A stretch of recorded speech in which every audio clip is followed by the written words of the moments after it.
Davis. I'm a graduate of Temple University Anthropology program, and this topic, gun violence, is part of my dissertation.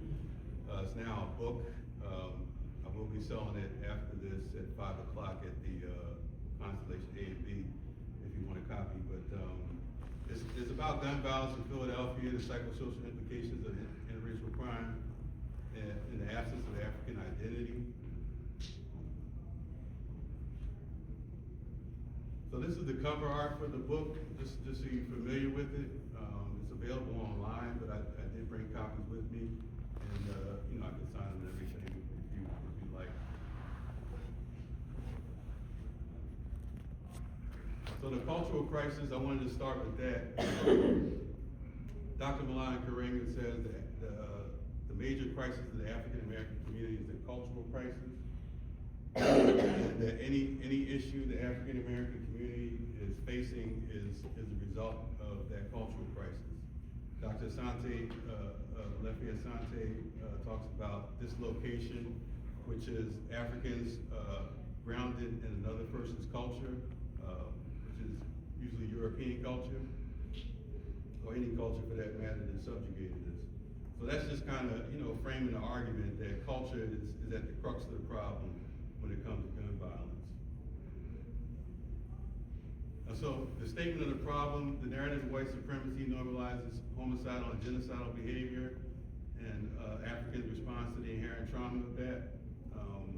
We've been subjected to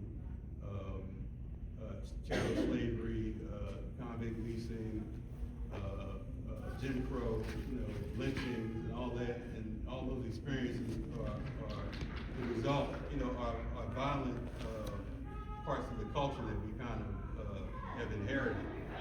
And, I argue that it translated into gun violence later on down the line. And that's pretty much my argument. But I was studying black males in particular because they seem like they are more prevalent as far as gun violence between the ages of 18 and 25.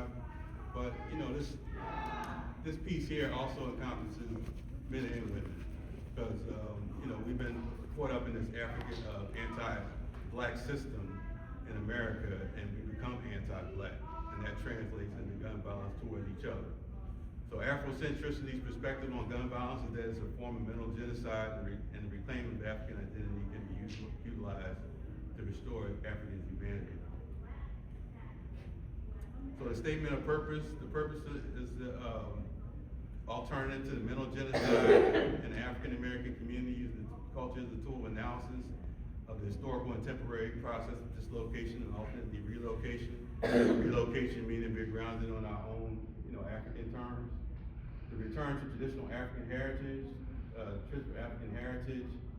states that the precedent for homicidal and genocidal tendencies is not inherent in traditional African heritage.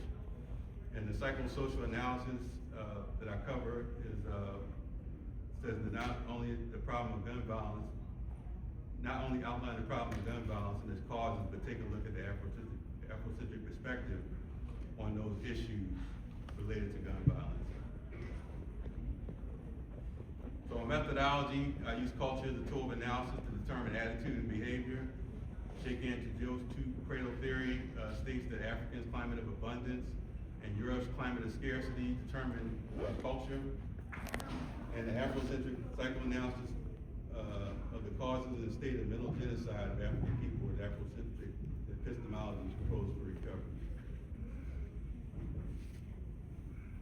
So the conceptual and theoretical framework, the Afrocentric paradigm, Sheikh Anta Diop's centrality of historiography of Africa before colonization.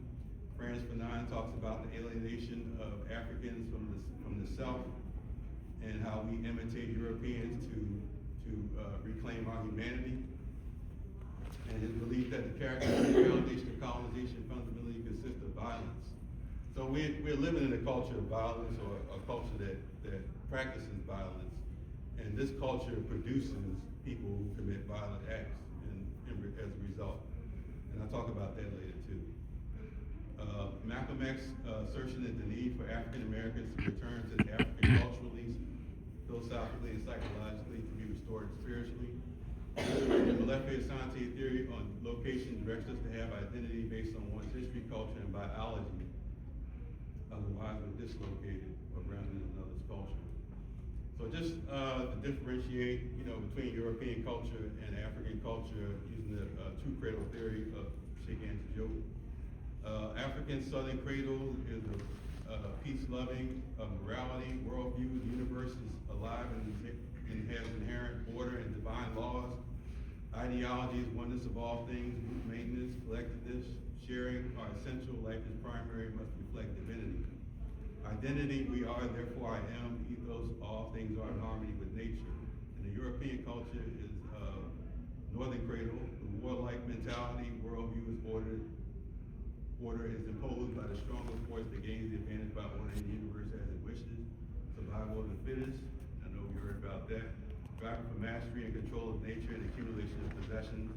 Ideas, identity, I think, therefore I am. The ethos, control and mastery of all life.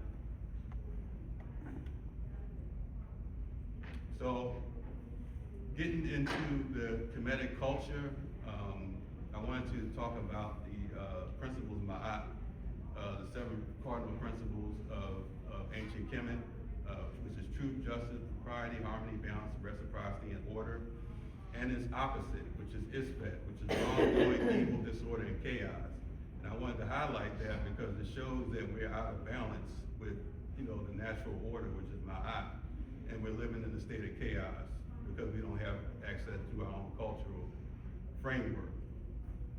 So the Kemetic tradition of restoring Ma'at and driving out Isfet is highlighted by the example of the invasion of the Hyksos and the restoration of culture by Queen Hatshepsut in Thebes in ancient Kemet. And whenever they had invasions, they would restore the culture, after they reclaimed their land and try to reestablish the kingdom. Lucia is a book by Dr. Melanie Karenga, and it talks about the book of contemplation, the reflection of the skepticism, sadness, and contemplative posture born of the collapse and transformation of social order and the resulting chaos and loss of cultural synthesis brought. In this book, Ma'at, righteousness and order has been cast out, and Isfet, evil and chaos is in the council hall. History of violence, W.B.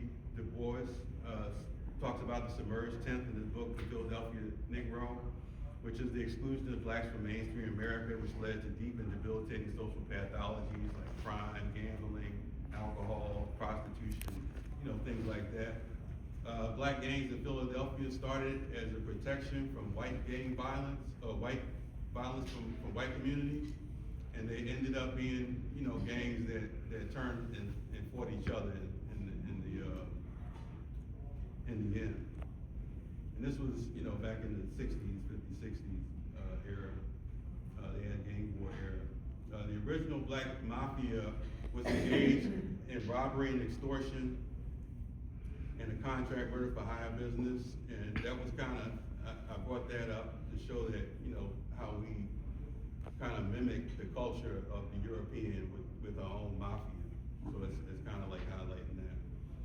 Frank Rizzo was notorious for police violence in Philadelphia. In 1985 of May, the events of the MOVE incident, some of you may have heard of it in Philadelphia, where the Philadelphia police bombed the neighborhood to go after the MOVE organization.